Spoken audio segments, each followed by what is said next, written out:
Okay, so we'll get started. Why not? So I'd like to introduce Eric Venturini, who is the Wild Blueberry, the commission, what am I trying to say? The Wild Blueberry Commission of Maine Executive Director. And we're very happy to have him here today, along with, I think, some of the Ethos crew to talk about a lot of work that they're doing. That's Glenn. Okay, so thanks for joining, Glenn. And I'll just hand it over to you. Yeah, so thanks, Lily, for the introduction, and thanks for putting on this entire conference series. I wish that I had been able to attend more of them myself. I think I'm one of the folks that signed up and hasn't been showing up, so I apologize for that. Yeah, I'm going to give a presentation. I've got a PowerPoint slide deck I'm going to share, probably about 40 minutes or so, and then also going to hand it over to Glenn, who represents Ethos, and he's going to give an update on some of the promotional work that Ethos has been doing last year, and then looking a little bit forward into some of the stuff this year. So I'll get started. Lily, can I share my screen? Looks like I can. So good evening. Thanks for giving us some of your time today. Like Lily said, I'm Executive Director of the Wild Blueberry Commission of Maine.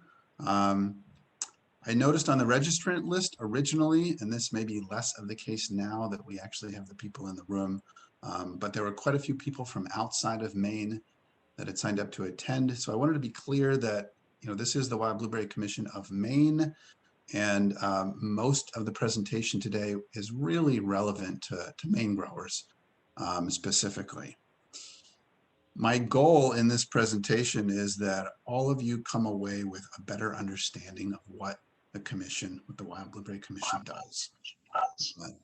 That said, our work is quite broad and really can't be relayed in a single presentation, even if I do take 40 minutes to give it. Instead, I'll try to focus on covering a smattering of our activities, I think some that are particularly relevant to you all.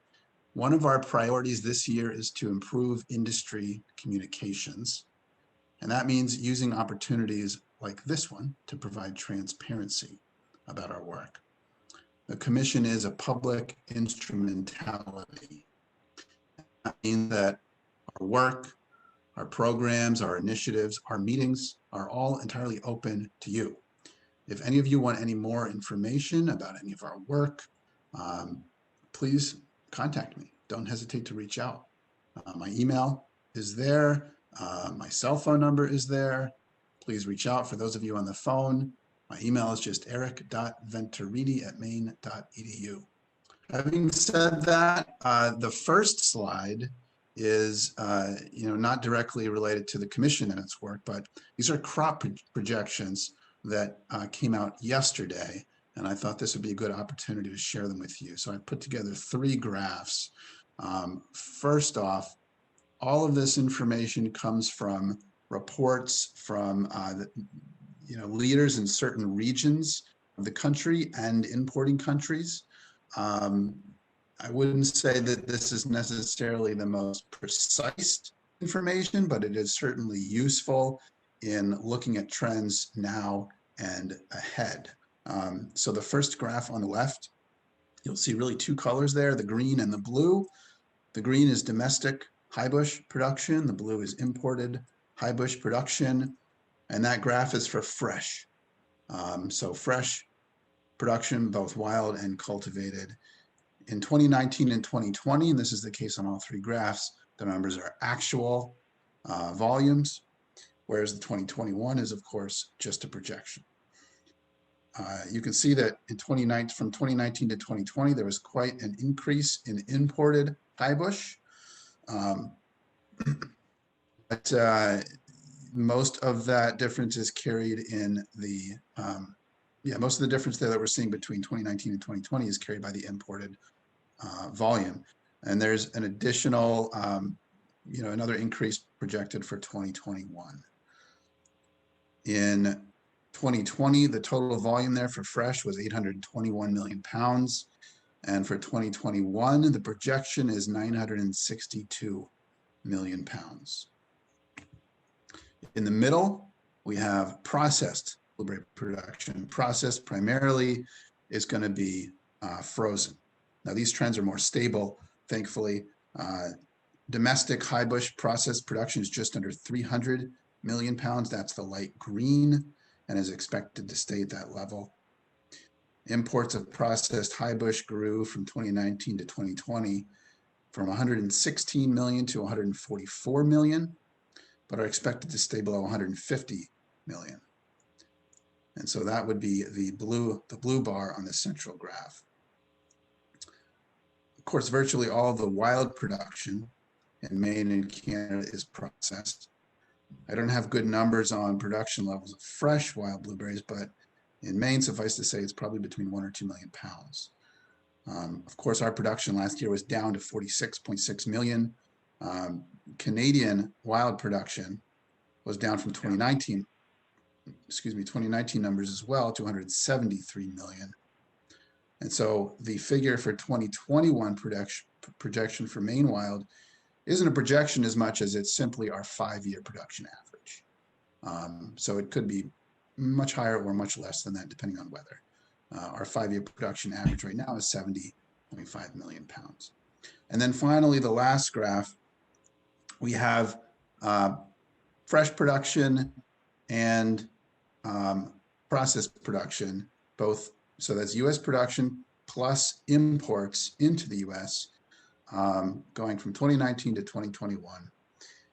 In 2019, the total was 1.2 billion. In last year, the projected volume was 1.3 billion, but it ended up being 1.47 billion. And this year, they're projecting a total of 1.68 billion pounds. So that is a lot of blueberries. But most of it, again, is coming from an increase in fresh imports. So a bit about the commission. The commission is an organization whose existence is set in state law and state statute. We're funded, of course, by 1.50 cents per pound tax from all of you on blueberries that are produced or processed in Maine.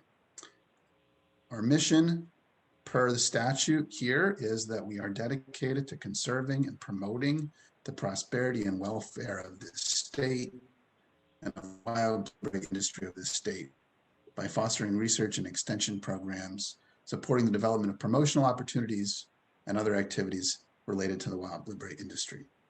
So really this makes up the 3 legs of the commission's stool. First and foremost is to foster research and extension.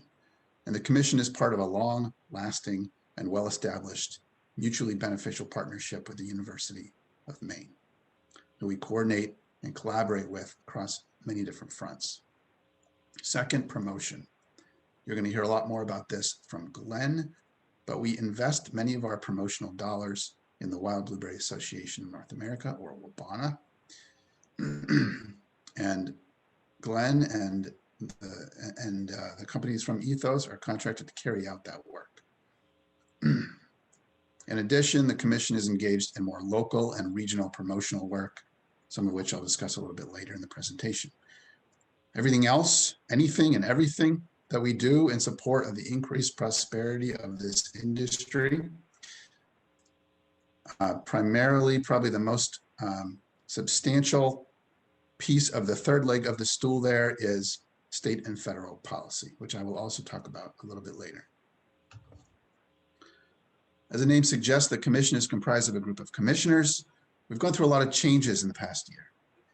Until September, the commission was made up of 5 processor representatives and 3 grower representatives. The statute, our governing law, was changed effective January of last year, and in September, the state made and confirmed 2 new appointments to 2 new seats and made a new appointment to an existing seat. So now the commission is comprised of 5 grower representatives and 5 processor representatives. Lisa Hanscom is pictured there on the left, is one of the new appointments last year. She's the owner and operator of Welch Farm, her family farm in Roque Bluffs. She's been in the business of wild blueberries in some shape or form for her entire life.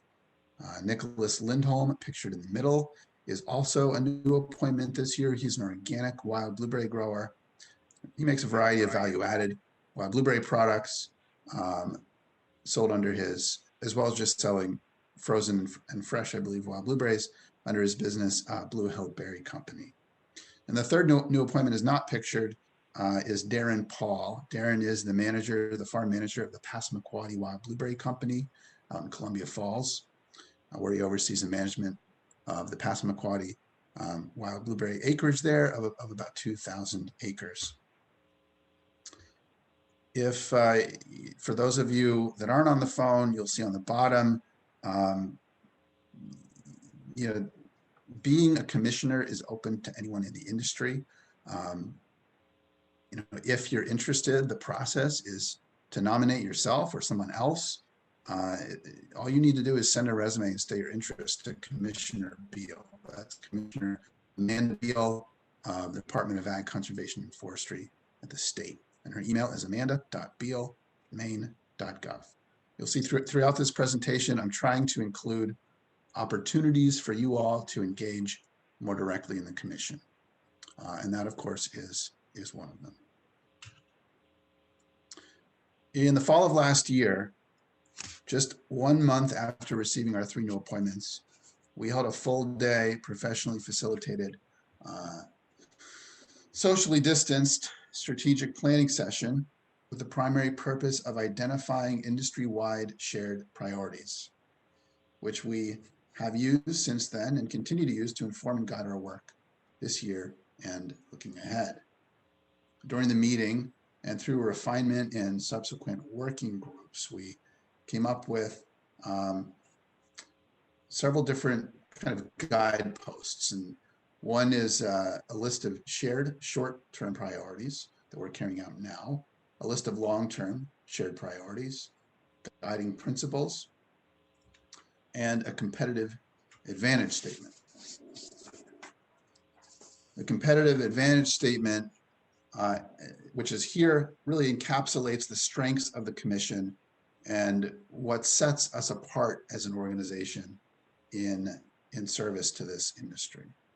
And I'll read it quickly, especially for those on the phone.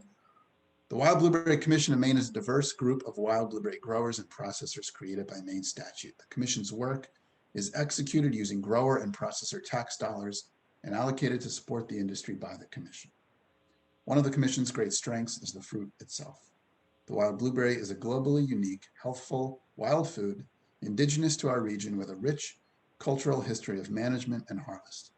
In a rapidly changing world that poses many obstacles to the social, economic, and environmental sustainability of our farms and businesses, we represent the sole entity with a clear mission to support the future of this industry.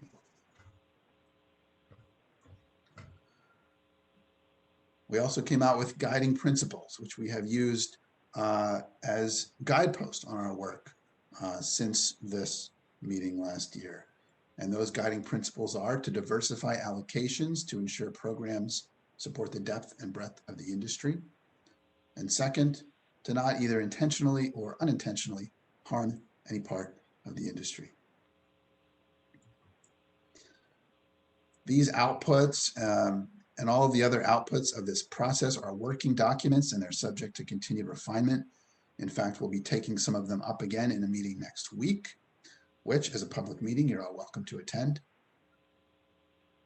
These are our long-term shared priorities. There are several focal areas within each of these 4, but for this presentation, broadly speaking, our long-term shared priorities are to improve the economic viability of Maine wild blueberry production, to conserve and preserve Maine wild blueberry land and its human and environmental ecosystems, to support University of Maine wild blueberry research and extension, and to identify and respond opportunities and threats.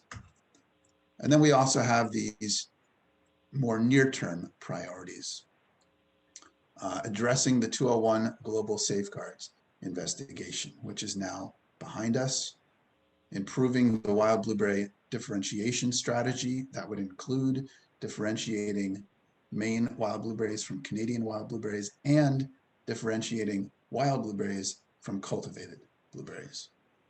And third, to evaluate our programs and promotional work for deliverables.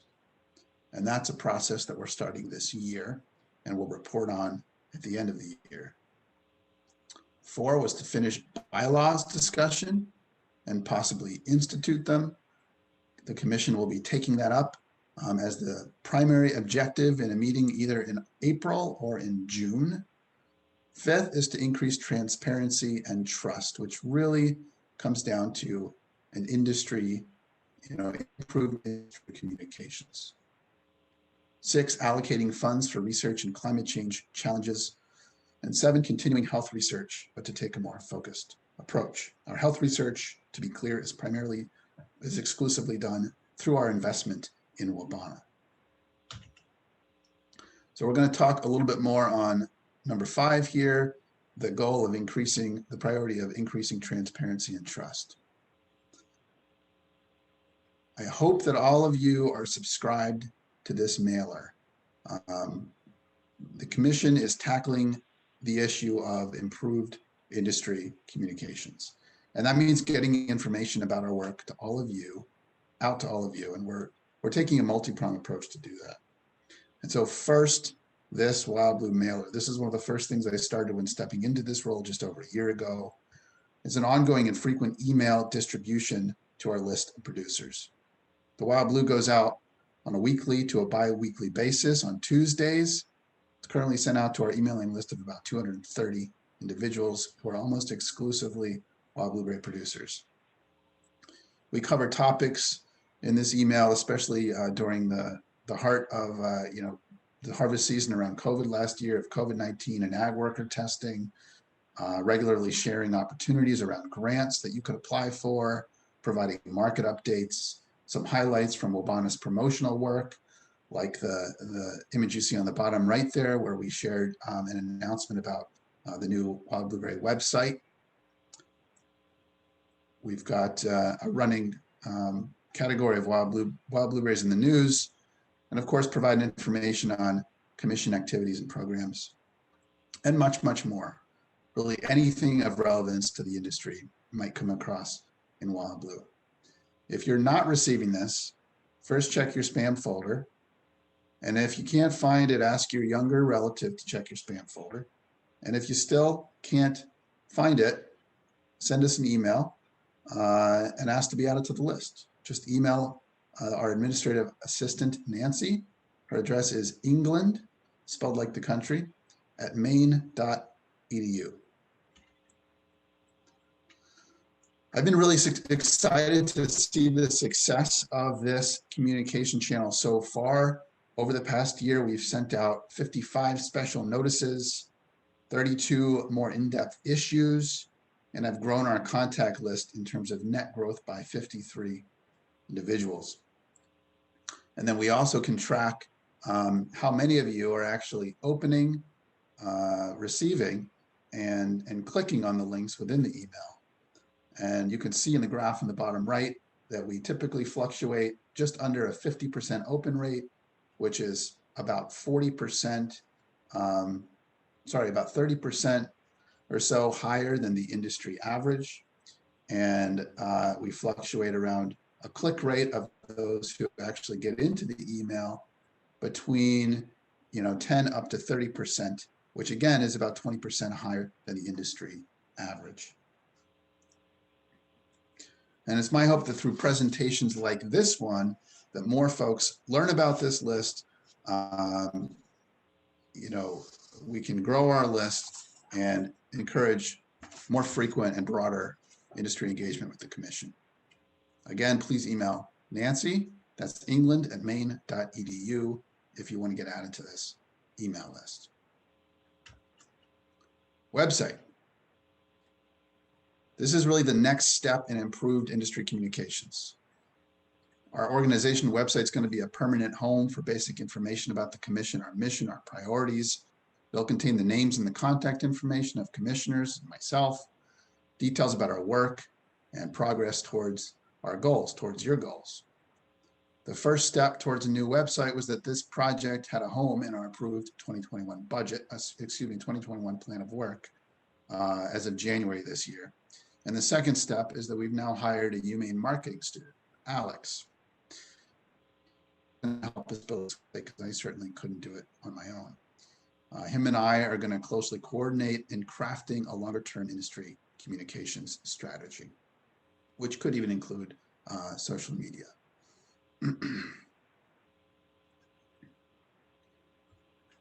We hope to have a draft website for the commissioners to review during our June meeting, and I hope to have a live version up and running by the end of the year. Along the same lines, the commission has, to my knowledge, never before published an annual report, which would, of course, provide a comprehensive look at our annual work and our accomplishments and our failures. And we'll be providing one this year, and I hope to make that available to you all through this website. State policy work. The commission has a very successful history of engagement in not only the state, but also federal policy. Without commission engagement at the state and federal levels, it's quite over the past several decades, it's quite likely that the growing and business environment that you all work in would be quite different today. We're continuing on the same path of taking, allocating a lot of my time to policy work.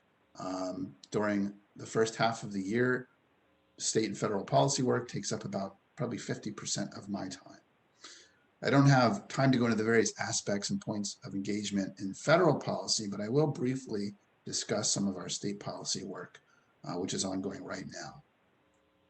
First of all, we make day-to-day decisions on policy stances, on proposed legislation, based on the commission's stated shared priorities that I just shared with you previously in this presentation, our guiding principles, and also an annually developed and approved policy priorities document. Considering only state legislative issues right now, we're monitoring 45 different pieces of proposed legislation. Some of those, of course, we'll take stances on, and some of those we will not. So far this year, we've submitted testimony on 11 bills. Very often, we also provide oral testimony in legislative committees on these bills. This year, we've supported and will support several other bills, all geared at increasing rural broadband access, fund support to get more broadband, more high-speed internet out to the rural areas of Maine, to enable you all to, better use websites to promote your own products, use your social media accounts, etc., and just be able to engage with the rest of the world to run your business effectively. We supported a bill this year to eliminate online burn permit fees. That is it's just as it sounds. These are the permits that you all probably apply for through your municipalities and through your towns prior to burning burning your fields. And so it looks like that bill is probably going to pass. We're supporting several different bills to protect farmland from development. Some of this, for practically speaking, focuses around Land for Maine's Future program, which of course is a fund pool to provide funds to purchase from farmers development rights off of farmland. And through this work, a farmer can get an injection of capital, which they could then invest back in their business to hopefully increase or improve profitability, while also protecting that farmland as farmland in perpetuity, even once it's passed on from you. Of course, along with several other ag groups, we've also presented testimony in opposition to several bills this year. Several bills have come up that would have tried to limit signage in public rights of way. The signage includes things like farmers market signs, your roadside, roadside fresh wild blueberry stand signs, and other seasonal agricultural signs. It would have, there was a couple different versions of the bill, but it would have restricted your ability to use the right of way to advertise and promote your seasonal products. We also opposed regulations on indoor workplace temperature that would have created a state regulation around how hot or how cold you could or couldn't keep your indoor workplace, which I imagine could be quite challenging in some, indoor processing sheds, fresh pack lines, etc. And we will be opposing a bill on wage and hour law restrictions. That's not scheduled yet. Just on Monday, we spoke neither for nor against, so neutral on a bill, a climate change bill that is banning certain freezing and cooling substances, pointing out some potential areas where it could make it more challenging for you all to expand your businesses, basically by increasing the cost of new freezers and coolers. If you're interested in this policy work, we do have an opt-in weekly legislative update email list. And if you'd like to get on that, just send me an email, eric.venturini@maine.edu. Last year, we applied for and were awarded a $45,000 grant to partner with 2 web-based marketing and sales platforms, Forager and Local Food Marketplace. The project kicked off formally after the announcement of the award last year in June.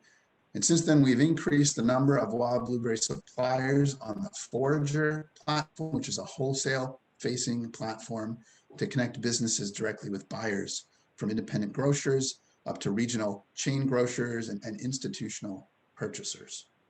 Through this project so far, we've increased the number of wild blueberry suppliers on Forager by 80%, increased year-to-date volume sold on the platform by 24%, despite our low 2020 crop, and directly connected several local growers to large institutional buyers who partnered with us on the project.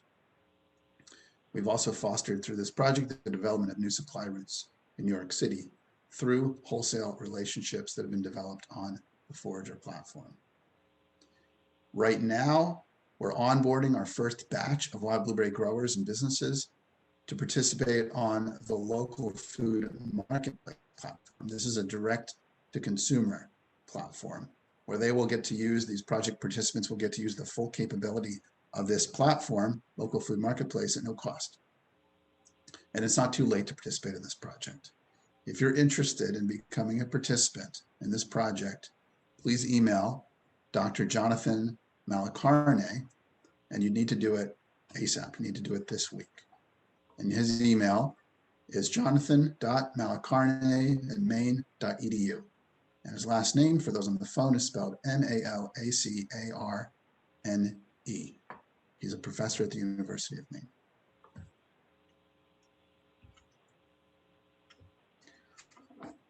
Wild Blueberry Weekend. This is perhaps the project that I'm the most personally excited about this year. We built this project around the framework of Maine Maple Sunday, and that event is a major boon to the maple syrup industry. Most maple syrup producers report that participate in Maine Maple Sunday report making 50% or more of their annual sales over the course of that 2-day event. I don't expect to reach maybe that level of success across the board in the wild blueberry industry because we are quite a different industry than Maine maple syrup producers. However, I do hope that it will increase, create significant opportunities for new income for participating farms. Wild Blueberry Weekend will take place over 2 days, August 7th and 8th. August 7th is a Saturday, and by partnering with bars and restaurants and the hospitality industry across the state and providing those partners with a social media toolkit, a listing on our website, on our event website, that first day, that Saturday, will be a day full of wild blueberry themed events at bars, restaurants, and inns across the state. While at those places, at those partnering businesses, their customers will also learn, if they haven't already through our other promotions, of the on-farm activities that will take place the following day on Sunday. So far, 13 farms have signed on to participate, and they'll offer a U-Pick, product sales, farm tours, and whatever else the individual farm wants to offer to members of the public that turn out to their farms on that Sunday. I'm going to skip through some of this because I think Glenn is also going to cover this a bit. But the bottom line is also, it is not too late for you to participate in Wild Blueberry Weekend. If you're interested in being a participating farm and having folks show up to your farm on August 8th, where you could have them pick blueberries, rake blueberries, have a tour of your farm, etc., just email our Director of Programs, Trish Contour. And her email address is pkontu71@maine.edu.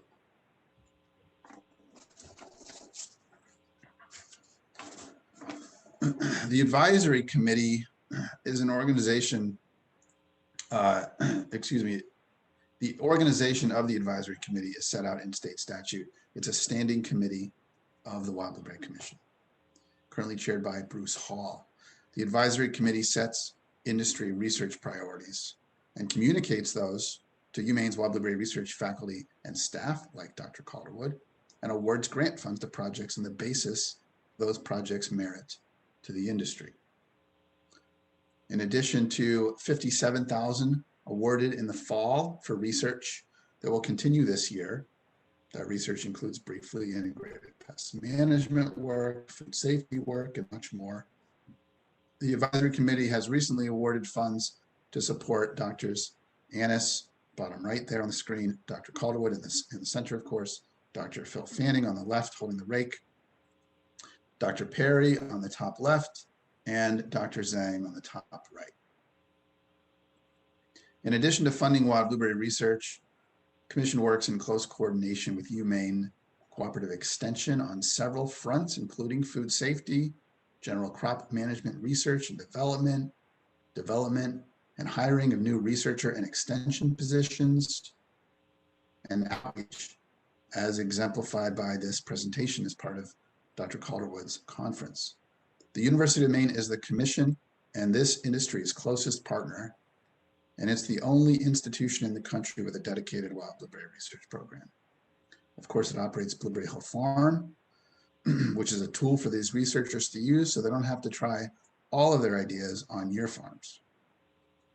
This team of people, as well as several others at the university, work hand in hand with the Commission to identify and address the barriers to the increased prosperity of this industry, the increased prosperity of you all. That's all I've got for this presentation. I want to leave this slide up,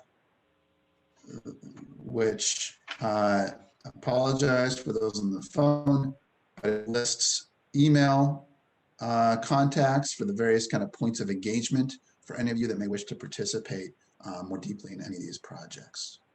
And I suppose I will wait. I guess, Lily, do you think I should wait until after Glenn goes for questions? No, if there are questions now, why don't people chime in, and that'll serve as kind of a break, and then we can go into Glenn. So anybody can type in a question to the chat or just speak up. There aren't, too many people, so go ahead and ask a question.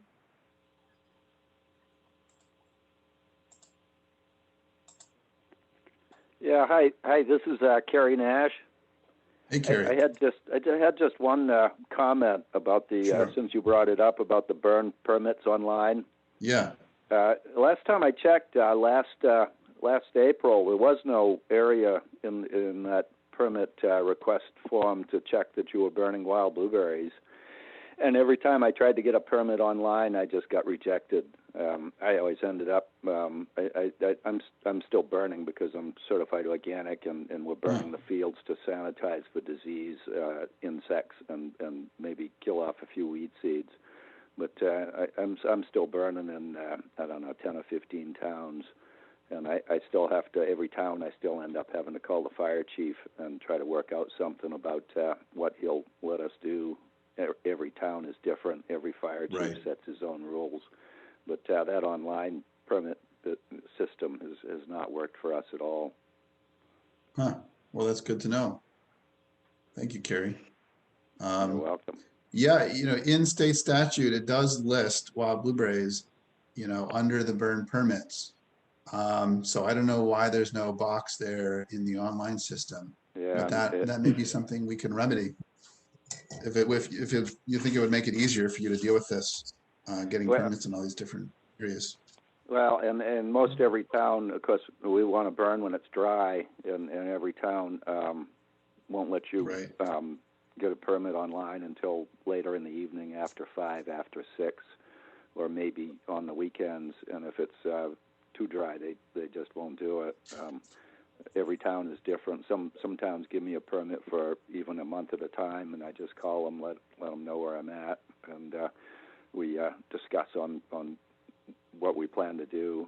Some fire chiefs will give me a permit for a week or two and just let me go, and I don't let them know what I'm doing or anything. We just go at it. Other towns, I have to talk to them every day. We have to work out something Right. about what they think may be safe. But you really have to call the fire chief anyhow. Sure. Okay. Yeah, this is Everett Well, that's- Worcester. The other issue with that site is they don't allow people in the unorganized territories to get a burn permit. We have to go to the fire warden station. So we're not allowed to get a permit through that system at all. Thank Right. you, Lee.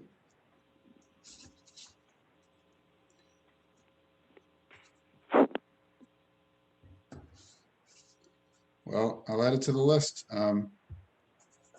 Sounds like it's a pretty simple fix potentially that could be just done within the department, but we'll see. And since you deal with state laws and state legislation, I do have a couple of different things that I was going to try to get through. I actually sent through to the Farm Bureau, and I didn't hear anything back. But if I could send that, I actually have what the statutes are and what the laws are and what I'd like to have changed written down someplace. Is that something that I can send to you, Eric, and you could work through? You certainly can. If you're talking about basically putting in legislation that to clarify, I'm new to this policy game and learning it as I go. I've learned a lot in the last few months here. But the soonest you'd be able to get anything in would be next year, Right. For a bill for the next session.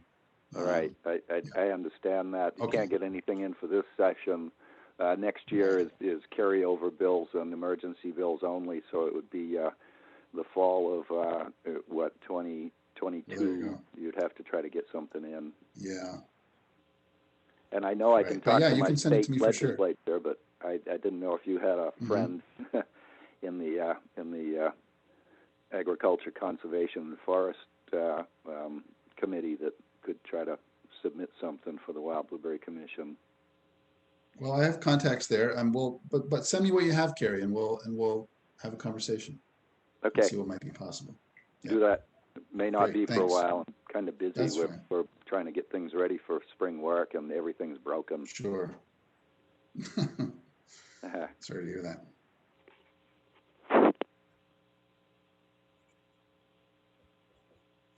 If anybody has other specific legislative issues,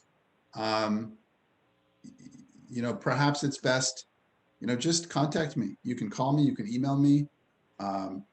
We're here in service to you. So that's the bottom line. So don't be afraid to reach out.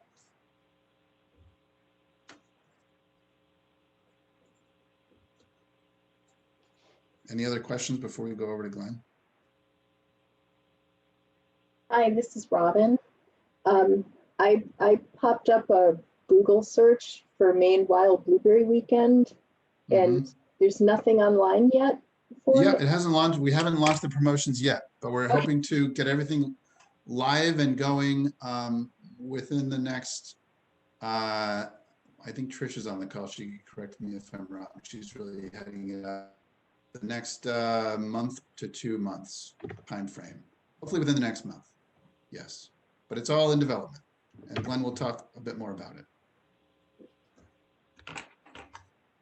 It's very intentional. We don't want anything on there yet if there's nowhere for people to go to. We have to have the landing page first. And some of the details of that are I believe, are being presented tomorrow to you folks as well. Just one more thing, Eric, did you mention how you pay the Blueberry tax? How you pay the Blueberry tax? Yeah. Well, you pay it to the Maine Revenue Service. There's some, I'll be honest, I've never paid the Blueberry tax, but if anybody is uncertain as to how to do it, send me an email and we can certainly connect you to the right places. Yes. Yeah, I think just on these meetings, we have had a lot of new people, and there are new people farming wild blueberries, so they just don't know how to do it. Yeah, this is Trish. You can contact me. I have a whole page on that, on what to do. And especially if you need the phone numbers, or if you need the website where you can get the forms. So right. I have that information if you want to contact me. I can thank you, Lily. I just saw that. And my phone number is 949-6234. Thank you, Trish. Yeah, I can get you that information.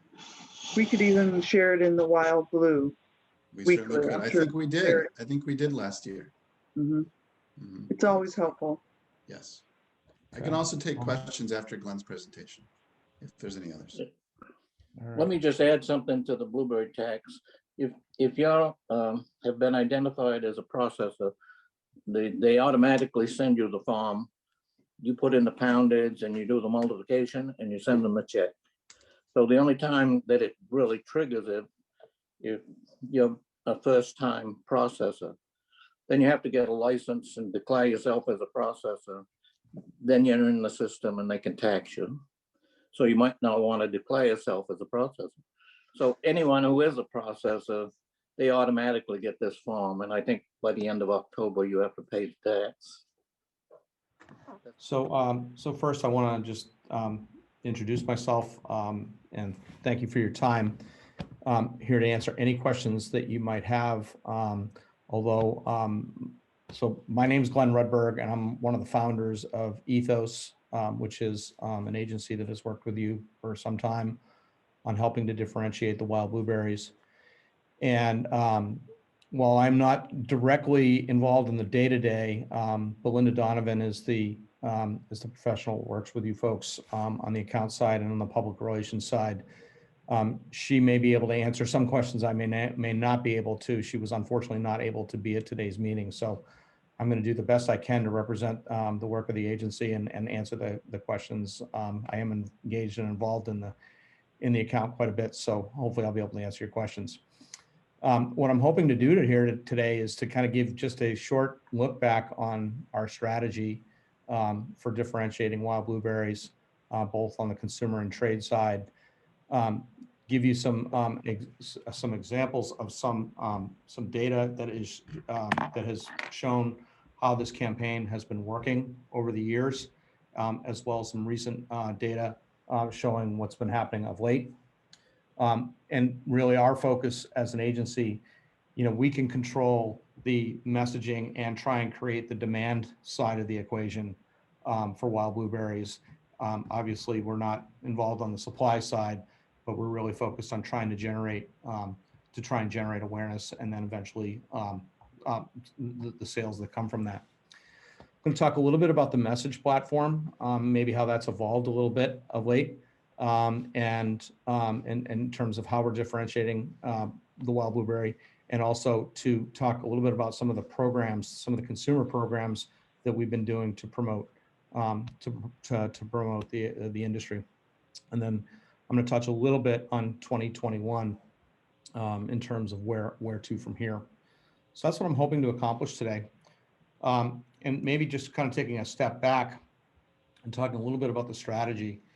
So we know that not enough people know the difference between blueberries. And if you ask consumers in our research, they'll tell you that, you know, they're buying blueberries. They think they may be buying wild blueberries. The reality is they don't know. More often than not, they're buying them they're buying fresh blueberries, but they don't. The challenge that we have is helping people understand that there's a difference between these blueberries and raising awareness. We also know that consumers, we needed to build up awareness amongst consumers, because if consumers were demanding wild blueberries, then we knew that some of the larger organizations or brands, thought leading brands, like for example, Chobani, for example, just other consumer brands like Kind Bar, if they want to influence their consumer, they need to know that wild blueberries are in demand. So we know the consumers influence the trade brands, but we also know that trade brands, again, like a Chobani or like a Kind Bar or those types of brands, they influence consumers as well. So if wild blueberries start showing up in products that people trust, and more often and more importantly, those brands believe in wild blueberries enough to label it with wild blueberries, that gives the limited dollars that we have the ability to be multiplied, because we're getting impressions from these thought leading brands that consumers trust. So our strategy historically has been both to influence consumers, but also to take that influence that's happening and let the trade influencers or the trade brands, let them know about the power of wild, so that they start to formulate with wild blueberries. And our focus, if you think about marketing, is kind of like a funnel. And it's, if you think about buying a car, you know, the first thing you're going to do is, all right, what cars are available? Which ones fit me? Then you make the decision to actually go to a dealership and buy. Our focus is really at the top of the funnel, which is around building awareness that there are two types of blueberries, and that one is a better blueberry, and to differentiate wild blueberries from cultivated, because of the confusion that exists out there. So we're focusing on the awareness and consideration piece. When it comes down to actually making decision, like actually buying wild blueberries in a store, that's where the processors start to kick in terms of building distribution. But in order to build distribution, then there needs to be demand for the product. So our job is to focus the spending and the resources and our time and attention on trying to build awareness and that wild is a better option than cultivated. So I think that one of the things I really want to communicate here today is that we've been doing this for a while, and the strategy is really working. And I'm going to show some long-term data that we were able to procure from the cultivated folks. And then I'm going to share some recent data that we received from through AC Nielsen and through our processors.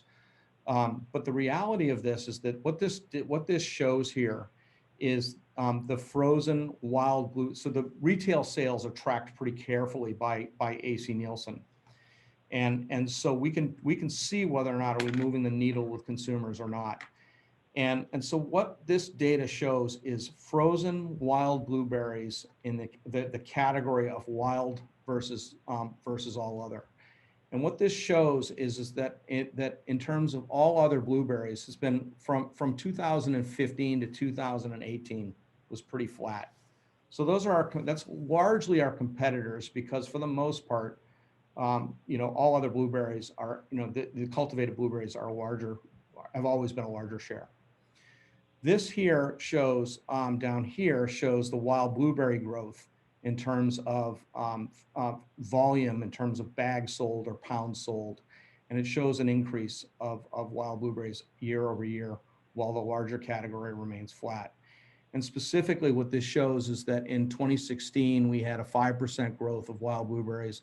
In 2017, we had a 9% growth in retail sales. Now that's not necessarily, this is just in terms of volume and demand at retail. And then 2018, we showed a 13% increase in volume sales. So in each year, while cultivated kind of stayed the same, went up a little bit, fell quite a bit, went up a little bit, we've been showing a steady increase at retail. And accordingly, what that's done is that it's allowed us to build market share, which is, so we believe that a rising tide raises all ships. If we're able to create more demand, that demand will then, if we can create more share of a growing blueberry category, that's good for everybody. It's good for growers. It's good for processors. So it's a long view approach. And then finally, we all know that, in the last few years, we've seen some downward pressure because of supplies for, in terms of what people are paying. And what we're seeing is that retail is that cultivated is suffering from total dollar sales because their volume is flat, but they're getting a little less per pound sold or per bag sold. But at retail, what's happening is our growth in units, we're actually seeing an increase in dollars and in terms of percent sales.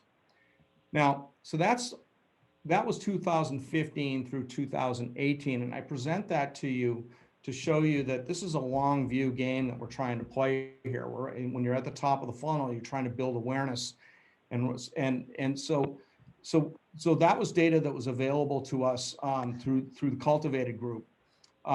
This data is data that came in just recently for the last year, and came in through AC Nielsen and through our processors. But what it showed was that wild is outpacing cultivated and frozen fruit growth, and this is a big year. Given what happened with cultivated, people definitely staying at home, people baking more, not going out to eat. And so this was an extraordinary year, and I've never seen this. We do a lot of work with Oakhurst and Giffords and representing brands, Maine brands and food brands. I have never seen this kind of growth at retail, okay? And I know that this hopefully will the demand kind of pulls the whole industry, but the frozen wild blueberry sales last year for the 52 weeks grew 52%. That's at retail. Now, I know that's not the entire category. It represents about 30 million of the category, but it's indicative of how are wild blueberries doing? Because while we grew 52% in the last year, cultivated grew 30%. And so what that means is that we're outpacing and getting a better than fair share of our category, and the word is getting out that wild blueberries are a better alternative. So while we grew 52% and cultivated grew 30%, the frozen blueberry segment as a whole grew 36%. So we outpaced the total frozen blueberry segment. And the reason that's higher is because we grew faster than cultivated. And so you see how that works.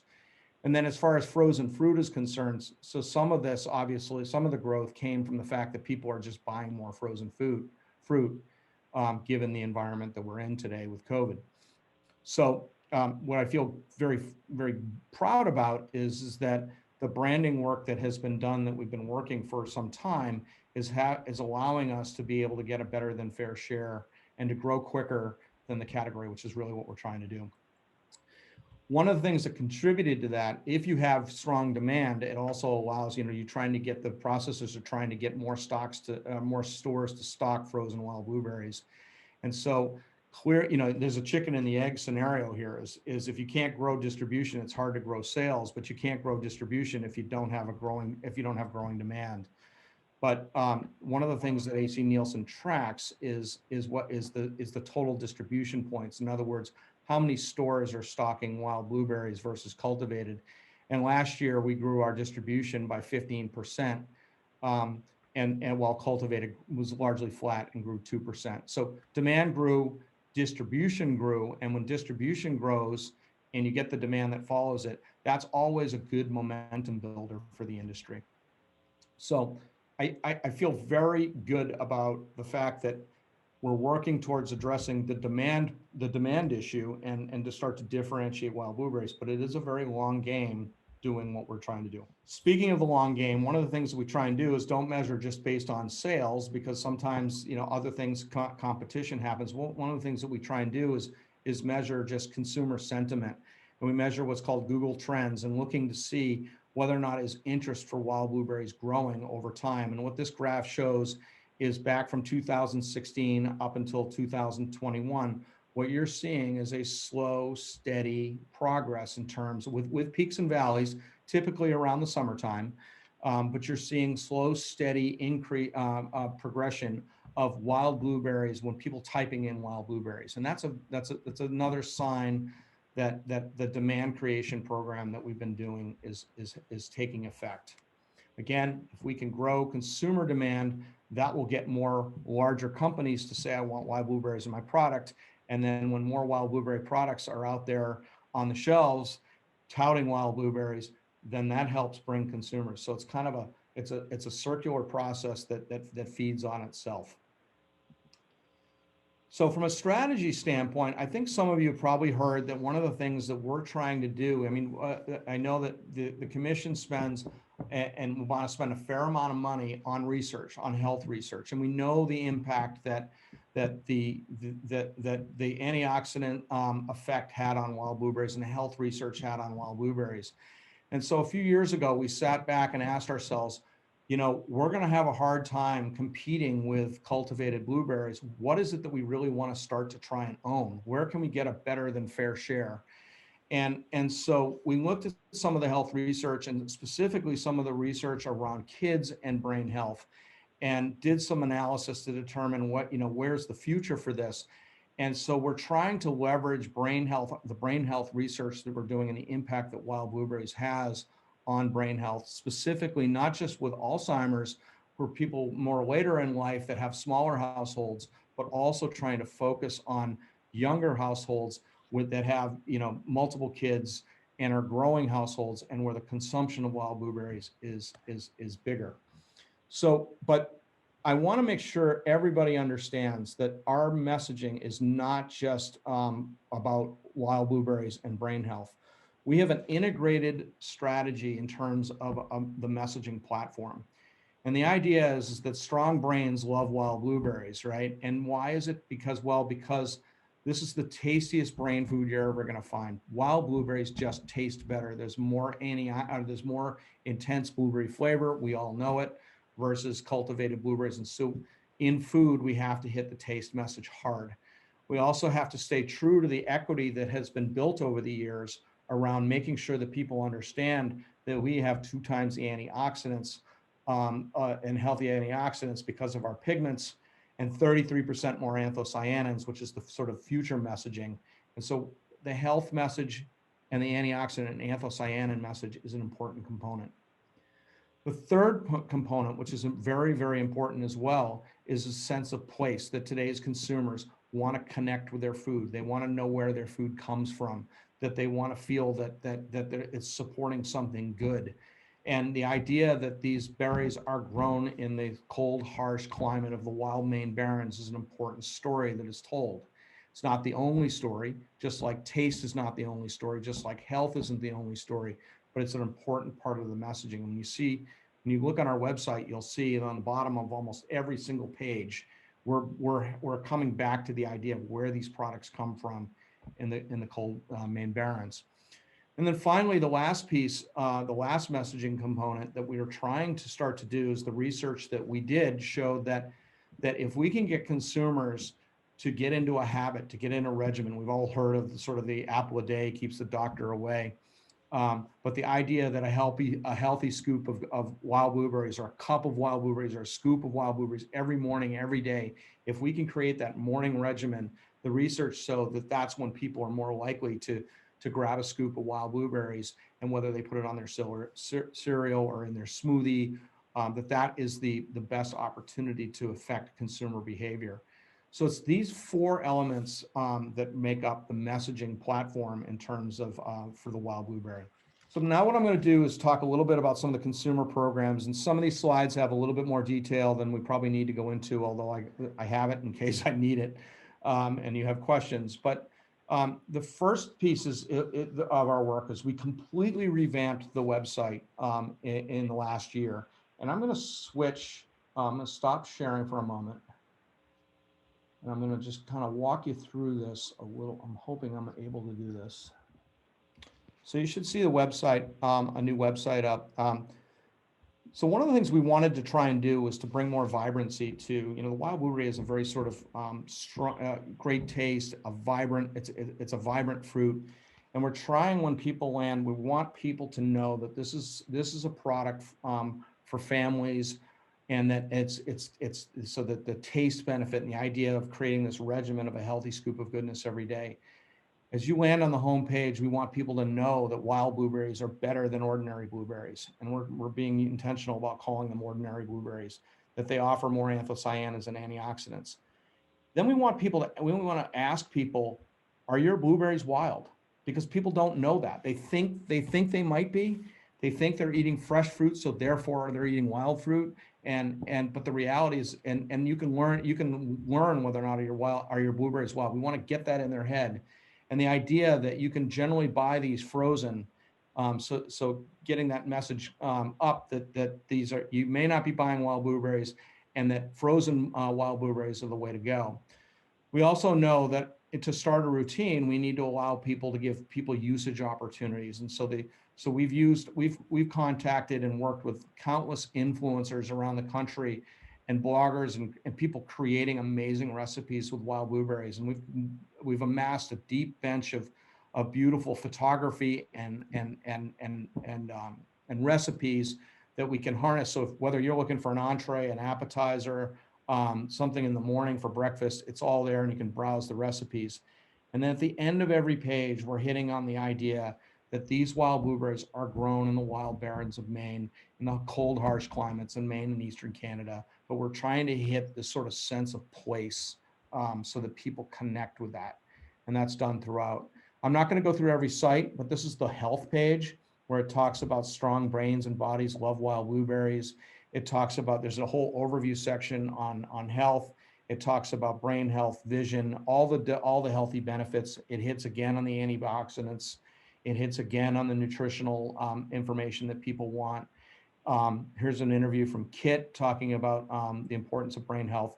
And again, we hit on the idea why, because they're grown in the wild barrens of Maine. So we're hitting that in every page. We're connecting health and taste to the sense of place.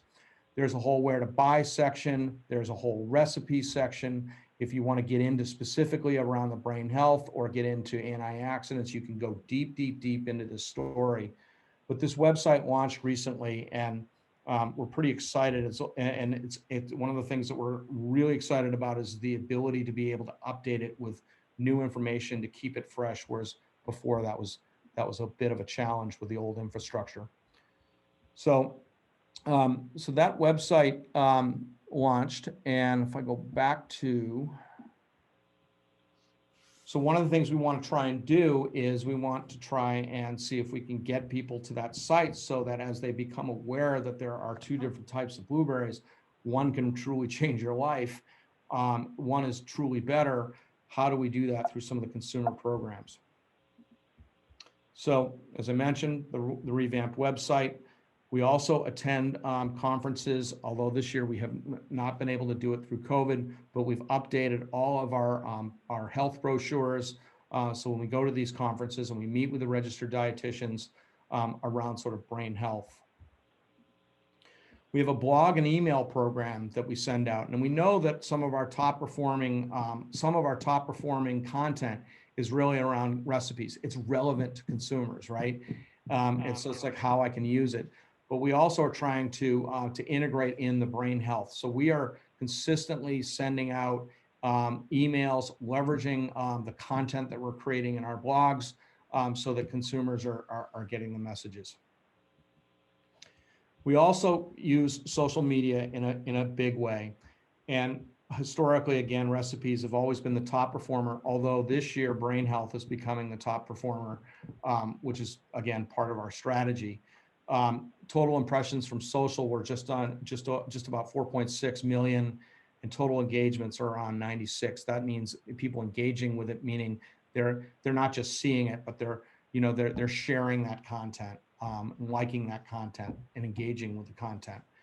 That the social media itself drove last year 278,000 visits to our website, and that 24% of the website traffic comes from social media, with Facebook being the strongest driver. And I will tell you that Facebook skews a little bit older. We want to try and build Instagram up and so that we can start to influence sort of younger consumers. But a lot of our efforts are centered around creating really good content, curating that content so that, and then getting it out there and promoting it to the right audiences so that people see the content and drive them to the website so that they can learn more. The second part of our efforts, I'm sure a lot of you saw this was a couple years back. I'm sure a lot of you saw the Today Show feature that was done. That was a function of some of the work that we did in terms of working with bloggers and influencers, and then having the Today Show come up and do a profile on the wild blueberry industry. We're also hitting the health stories around brain health. And so this is an example of prevention and health mentioning wild blueberries. Here's an article from U.S. News and World Report around the brain health components of in a recipe that contains yogurt parfait. Here's an example from Eat This, Not That, but talking about the fruit that can give you an instant brain boost, and it can be the easiest way to give your brain an instant boost. So we're pitching stories, trying to get people to earn the media so that people start telling the story. And then as more consumers get this story and more brands start to see that this wild fruit is something that we want, then more brands start to want to stock it. Here's an example of Parade Magazine talking about superfood grain-free granola featuring recipes. AARP recently featured wild blueberries, coming right out saying, hey, swap frozen wild blueberries for conventional blueberries. So again, it's not exclusively young families. We are hitting people that are interested in brain health, but these are examples of some of the hard work that goes on behind the scenes towards getting more publicity. So in addition to earned media and public relations, we also last year did a fair amount of work on what's called paid search. And that's like when you type in, you might type in blueberries and brain food. And and so you type that in and you might see an ad that pops up. That's a paid ad that drives people to the website, drives us to the brain health food section. We also are running digital display ads through a variety of different programs, and specifically talking about how brains love wild blueberries and eating for a healthy brain. So this is an example of when we ran the campaign last year. Again, right now, well, there's not a lot of traffic going for brain health, but when we run those campaigns, we're actually seeing a fair amount of traffic going to the site. And due to budgets, in terms of where we're at, we ran this campaign last year from May through September.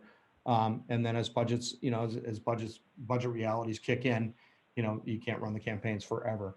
And so one of the things we're going to be talking about in 2021 is really trying to move towards what's called an SEO strategy versus an SEM strategy, meaning that we want people to find it under organic listings and not paid traffic.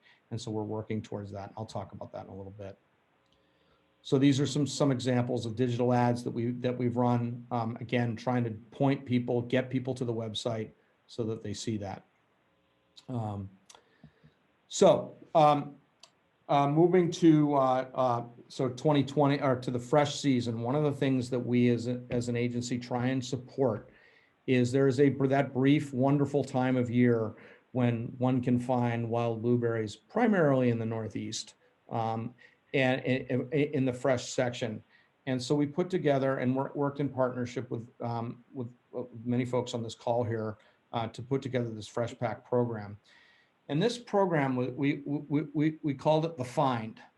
And the find was the concept was off that sort of that feeling that person gets when they find something unexpected. When you go to the top of the mountain and you find all these blueberries, or excuse me, the excitement of being in the know on a secret, or the sort of discovery. And what we were trying to do is play off the sense of scarcity that exists and this sort of what's called social currency for those you know, when you know that where they know where to go, and to help people know where they can find these fresh Maine wild blueberries, and that they're only found in August, and they're the perfect summer surprise, and this whole campaign of hashtag Find Fresh Wild. And so this is a very specific campaign that we worked, where we had Google and YouTube advertising that drove people to the Fresh Pack landing page, that helped people find where they could actually find them in Maine. But also that allowed us to be able to retarget to those consumers. Once they went to that page, we were able to remarket to them, so that we could keep the message in front of them, so that if they weren't in Maine, the idea was to get them into a Wegmans or a Stop and Shop where they're actually stocking the Fresh Pack wild blueberries. And then we also were utilizing social media as well to drive people to the landing page, so that they again could figure out where they could buy these wonderful fresh wild blueberries. We partnered with a series of influencers in sort of, you know, New England influencers. Here's one from Winter Harbor, Maine. Here's one from Lowell, Massachusetts, or a couple from Lowell, Massachusetts, where they're starting to feature the sort of the elegance and the beauty and the deliciousness of wild blueberries. And that the idea that you can find them in Maine, but you can also find them in your store. And we had a pretty good understanding of which stores. What we were doing is targeting these social ads around the stores that stock wild blueberries or fresh wild blueberries. We also partnered with 4 different growers so that we could feature the sort of the connection to this sort of sense of place, and the idea that these are grown on the farms of Maine. And so we partnered with these 4 we did these 4 profiles, featured them on the website, featured them in the social media and in our email programs. And it wasn't, to be clear, to promote any one particular grower. It was really designed to make the connection to people that these are coming from farmers, from nearby farmers. And the email campaigns that we had a 34% open rate, which is about almost 3 times the industry average, and 11% click rate, driving people through. So we're pretty pleased with a campaign that was able to sort of push the Fresh Pack. And what the Fresh Pack campaign also does for the brand is it further cements the sense of place component, or pillar, if you will, of the messages I presented earlier. So these are examples of some of the social media posts that we did in terms of the people that it reached. This particular post hit 45,000 people, 3,000 people engaged with it. This particular post reached 18,000 people, and about 2,800 people engaged with it. But overall, the campaign, we did 30 different posts on social media with 312,000 impressions and about 4.5% engagement, which is I think is strong. We also, as Eric mentioned, provided a social media toolkit to encourage engagement, telling everybody about how this campaign was going to work, what some of the posts were going to be, and allowing people to sort of examples of how people can engage with this. And this is the kind of thing that I think we're going to need to do in order for this upcoming Wild Blueberry Weekend that we're talking about. So that's a brief history on 2020. Going forward in 2021, it's really, again, it's about building long-term brand momentum. It's about continuing to differentiate wild blueberries from their cultivated competitors. The taste, health, Maine Barrens, and brain health are messaging, and we're trying to go upstream with a family focus, so that we're focusing on those households that buy a lot of blueberries, as opposed to people maybe that are buying a bag every couple of months. We want people that are cooking with wild blueberries. We want people in their smoothies. We want people feeding them to their kids. We want to proactively own the brain health platform. So we are focusing there. We're not trying to speak to all of the different health benefits, because we want to try and beat the cultivated side of that, so that when people start talking about brain health, they're thinking wild blueberries, not just blueberries. And in order to do that, one of the things that we have to do is develop a search engine optimization strategy that allows people, when they start to type in blueberries and brain health, for example. So that they may not type in wild blueberries and brain health. Are we showing up in the organic search for those types of things?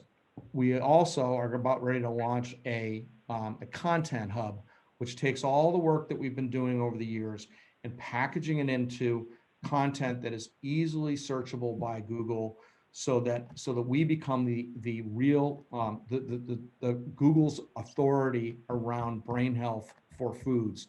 That's something that's going to launch in May, and is we've been working towards that, but that the idea there is to be able to it's what's called an evergreen strategy, meaning that the investments you make in that today will pay off down the road. And the hope is that as our stock starts to rise again, or the supplies start to rise again, what we can do is once people start searching and brain health becomes a real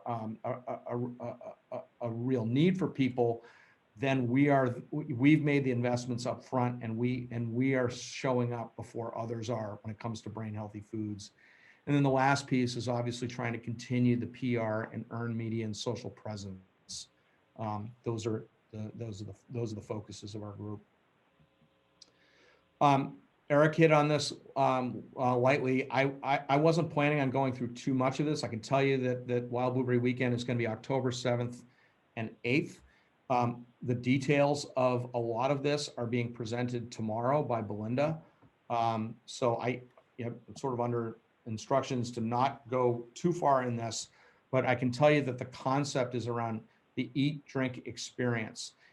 So in celebration of the iconic fruit and the people behind it, the growers, the processors, the value-added producers, this weekend will revolve around an eat, drink experience Maine wild blueberry theme. This is the logo that was developed. It leverages off of wild blueberries. It leverages off the idea that Wild Blueberry Weekend happens in Maine.